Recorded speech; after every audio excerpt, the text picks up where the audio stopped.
Select the best reagent or set of reagents to accomplish the following transformation. So when approaching a synthesis problem like this, we always want to compare the starting material and the product in terms of the functional group and the carbon skeleton, so we can identify what has changed in the synthesis. So we see that we are starting with a carboxylic acid. And the product is a ketone. And hopefully we can see pretty quickly that we've also added some carbon atoms. So let's see how many. I think it's safe to assume that this 6 carbon membered ring, that cyclohexane ring, is the same as this cyclohexane ring.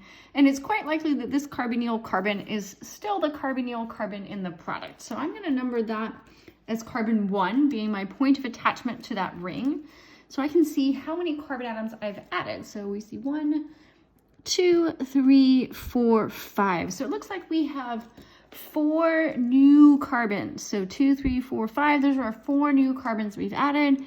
And it looks like we've got a new carbon-carbon bond between carbons 1 and 2. All right, so we've got a new CC bond. And so in terms of carbon-carbon bond formation, we should start thinking about organometallic reactions.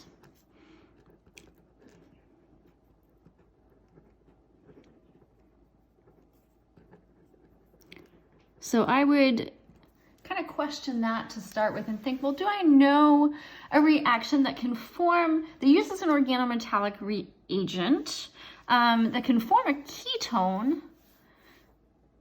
And we do, right? So hopefully remember from our chapter on carboxylic acids and carboxylic acid derivatives that we can take an acid chloride and make a ketone.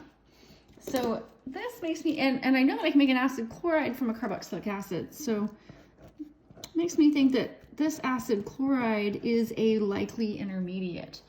So the way that we would do this is you need to use a nice soft nucleophile as your organometallic reagent. And so hopefully remember that if we use an acid chloride that, or we have an acid chloride. If we take an acid chloride and react it with an organocuprate, then we can get only one equivalent to add. Because with an acid chloride, you do have a leaving group.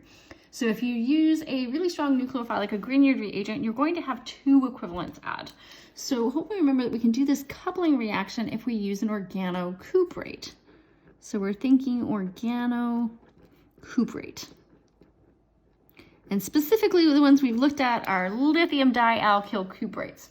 So the dialkyl, you would actually need to use 2 of the alkyl groups that you want to add. So we see it's a 4 carbon atom chain. So it's actually a butyl cuprate that we want to use. A lithium dibutyl cuprate. So that's CH2.